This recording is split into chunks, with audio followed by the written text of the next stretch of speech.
अभी अभी हमने डिफरेंशियल इक्वेशन के बारे में पढ़ा कि डिफरेंशियल इक्वेशन होता क्या है। डिफरेंशियल इक्वेशन अपने आप में एक ऐसा इक्वेशन होता है जिसमें एक इंडिपेंडेंट वेरिएबल हो, एक डिपेंडेंट वेरिएबल हो और डिफरेंशियल कोफिशिएंट हो। ज़्यादातर केसेस में हमें y को डिपेंडेंट वेरिएबल, x को इंडिपेंडेंट वेरिएबल और dy बाई dx को डिफरेंशियल कोफिशिएंट, आपको यही मिलेगा। हाँ, कुछ जगहों पर आपका ऐसा हो सकता है कि dx अपॉन dy जो है आपका डिफरेंशियल कोफिशिएंट बने। उन सब जगहों पर ध्यान रखिएगा कि x जो है आपका डिपेंडेंट वेरिएबल होगा और y जो है इंडिपेंडेंट वेरिएबल होगा। इन शॉर्ट, डिफरेंशियल इक्वेशन अपने आप में एक ऐसा इक्वेशन है जिसमें x रहना चाहिए, y रहना चाहिए और dy बाई dx रहना चाहिए। हमारे इक्वेशन में ये तीन टर्म होने चाहिए। अब जैसे एग्जाम्पल के तौर पर अगर देखें तो आप इसे देखिए, ये अपने आप में एक इक्वेशन है क्योंकि इसमें इज इक्वल टू का साइन है। इज इक्वल टू के साइन के इधर उधर सब तरफ देख लीजिए, आपको x और y दिख रहा है। x और y में आपका एक डिपेंडेंट वेरिएबल है और एक इंडिपेंडेंट वेरिएबल है। अब आप बोलेंगे कि कौन डिपेंडेंट है और कौन इंडिपेंडेंट है, तो आप इसको ध्यान से देखिए। यहाँ पर dy बाई dx है। अगर dy बाई dx है तो साफ बात है y जो है हमारा डिपेंडेंट वेरिएबल है और x इंडिपेंडेंट वेरिएबल है। इस पूरे इक्वेशन में आपका डिपेंडेंट वेरिएबल भी है, इंडिपेंडेंट वेरिएबल भी है और डिफरेंशियल कोफिशिएंट भी है। तो इस पूरे को हम डिफरेंशियल इक्वेशन के नाम से बुलाएंगे। अगर आप इसे ध्यान से देखें तो यहाँ dy by dx is equal to sine x plus cos x है। dy by dx is equal to sine x plus cos x. बात यहाँ पर फिर से हम करें तो यहाँ पर भी आप ध्यान से देखिए, आपका डिपेंडेंट वेरिएबल है, इंडिपेंडेंट वेरिएबल है और डिफरेंशियल कोफिशिएंट भी है। आप बोलेंगे कि सर यहाँ डिपेंडेंट वेरिएबल कहाँ है, कहीं पर तो यहाँ y नज़र नहीं आ रहा है। अगर कहीं पर y नज़र नहीं आ रहा है तो 0 इंटू वाई प्लस करके लिख लीजिए। आप यहाँ पर प्लस 0 इंटू वाई लिख सकते हैं। आप 0 इंटू वाई लिखेंगे तो आपको y दिखेगा। कहने का मतलब ये कि ऐसा जरूरी नहीं है कि आपको x और y दोनों में से दोनों दिखे।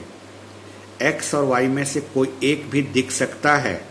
हाँ, जरूरी ये है डिफरेंशियल कोफिशिएंट का रहना।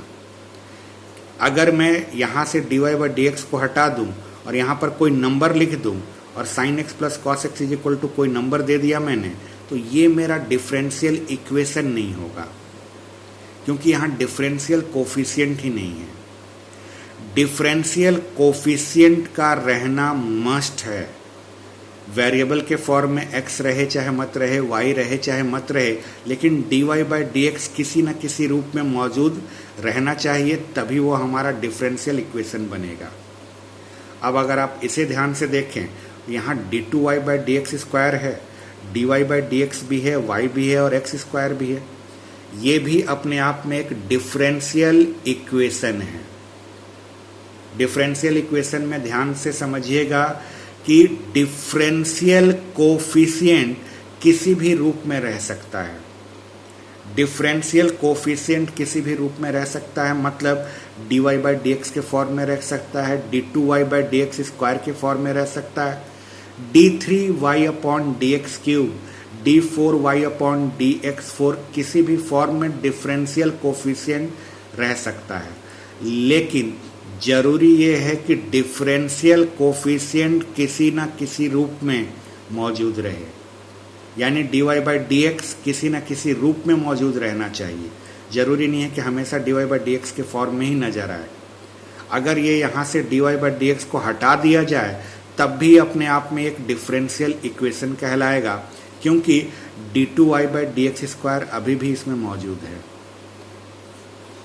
अगर आप इसे ध्यान से देखें आपको लगेगा कि यहाँ तो dy बाई dx नहीं है।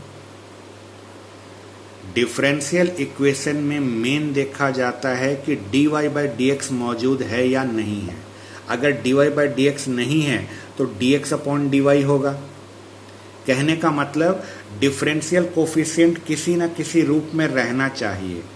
आपको पहली नज़र में यहाँ पर अगर dy बाई डी एक्स या dx अपॉन dy दोनों में से कुछ भी नहीं दिख रहा है तो ज़रा सोचिए, अगर मैं LHS और RHS दोनों साइड में dx से डिवाइड कर दूं तो इस पूरे टर्म के नीचे में dx आएगा, इसके अपॉन में भी dx आएगा और इसके अपॉन में भी dx आएगा।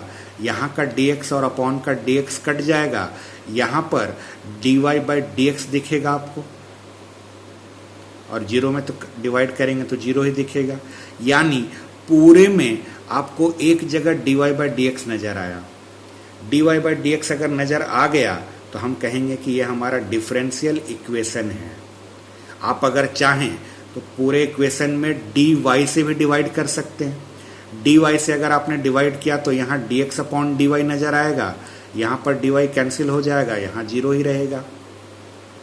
डिफरेंशियल इक्वेशन में मेन डिफरेंशियल कोफिशिएंट का रहना जरूरी है। डिफरेंशियल कोफिशिएंट चाहे वो आपका dy बाई dx के फॉर्म में हो या dx अपॉन dy के फॉर्म में हो, किसी भी फॉर्म में रहे, डिफरेंशियल इक्वेशन में डिफरेंशियल कोफिशिएंट का रहना जरूरी है। अगर आप इसे ध्यान से देखें तो ये तो आपको साफ साफ नज़र आ रहा है कि यहाँ पर d3y बाई dx क्यूब है, ये अपने आप में एक डिफरेंशियल इक्वेशन है। आप बोलिएगा कि साहब यहाँ पर तो खाली डिफरेंशियल कोफिशिएंट ही है, ना डिपेंडेंट वेरिएबल दिख रहा है ना इंडिपेंडेंट वेरिएबल दिख रहा है। बात यहाँ पर फिर वही है, अगर आपको डिपेंडेंट वेरिएबल या इंडिपेंडेंट वेरिएबल में से कुछ भी नहीं दिख रहा है, आप यहाँ पर 0 multiplied by y plus 0 multiplied by x लिख लीजिए, आपको नजर आएगा।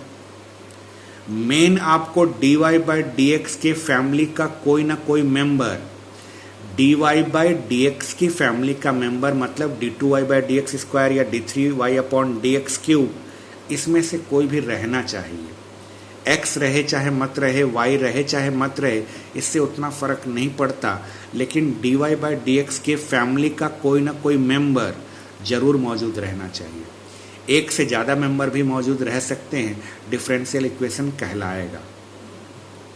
डिफरेंशियल इक्वेशन में मेन x रहना चाहिए, y रहना चाहिए और dy बाई dx रहना चाहिए, जिसमें खास तौर पे ध्यान dy बाई dx की फैमिली पर होगा।